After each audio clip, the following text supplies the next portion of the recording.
کہا جاتا تھا کہ بلیک ویل پاگل خانہ دہائیوں سے ویران ہے۔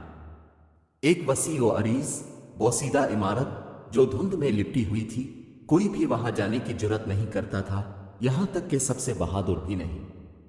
لیکن ایما، جو ایڈونچر کی شوقین تھی، نے خبروں کو نظر انداز کر دیا۔ جیسے ہی وہ پاگل خانے کے دروازے پر پہنچی، ہوا بھاری ہو گئی اور سڑاند اور پھپھوندی کی بو آنے لگی۔ اس کی ٹارچ کی روشنی ٹمٹمانے لگی، خستہ حال وال پیپر اور چھت سے لٹکی ہوئی زنگ آلود زنجیریں دکھا رہی تھیں۔ دھیرے دھیرے سرگوشیوں کی آوازیں آنے لگیں، لیکن وہاں کوئی نہیں تھا، کم از کم کوئی زندہ نہیں تھا۔ اندر مزید جاتے ہوئے ایما ایک کمرے میں پہنچی جو بستروں سے بھرا ہوا تھا۔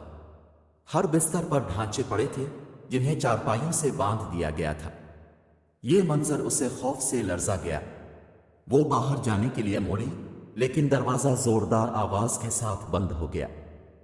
سرگوشیاں بلند ہونے لگیں، اتنی تیز کہ سمجھ میں نہ آئیں، اور سائے حرکت کرنے لگے۔ اچانک ایک خوفناک چیخ پیچھے سے سنائی دی۔ ایما نے مڑ کر دیکھا، ایک بدصورت مخلوق رینگتی ہوئی اس کی طرف آ رہی تھی۔ اس کا منہ غیر فطری طور پر چوڑا تھا، سیاہ دانت چمک رہے تھے۔ مخلوق کی آنکھوں کی جگہ خالی تھی اور وہاں سے خون بہہ رہا تھا۔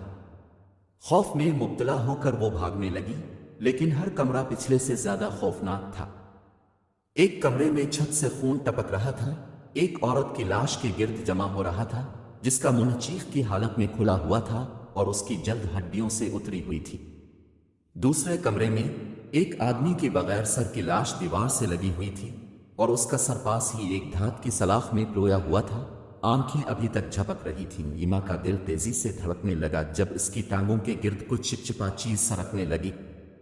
جب اس نے نیچے دیکھا تو سوکھے ہوئے بے آنکھوں والے چوہوں کا ہجوم اس کی طرف بڑھ رہا تھا۔ وہ چیخی اور پیچھے کی طرف لڑکھڑا گئی اور نیچے موجود ایک تہہ خانے میں جا گری جو لاشوں سے بھرا ہوا تھا۔ بدبو اتنی شدید تھی کہ وہ کھڑی ہونے کی کوشش کرنے لگی۔ مردہ جسم کانپنے لگے اور ان کی بگڑی ہوئی لاشیں زندہ ہو کر اس کی طرف کھسکنے لگیں۔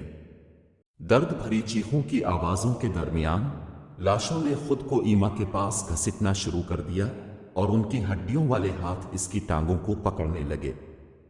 ایما نے انہیں لاتے مار کر دور کرنے کی کوشش کی، لیکن بچنے کا کوئی راستہ نہیں تھا۔ اس کے اوپر وہی بدصورت مخلوق نظر آئی۔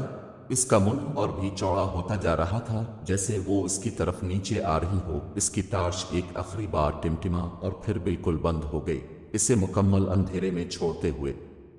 آخری چیز جو اس نے سنی وہ ہڈیوں کے چٹکنے کی آواز تھی اور سرگوشیاں دیوانگی بھرے قہقہوں میں بدل گئیں۔ بلیک ویل پاگل خانہ کبھی ویران نہیں تھا، اس کے مکین صرف اگلی روح کا انتظار کر رہے تھے۔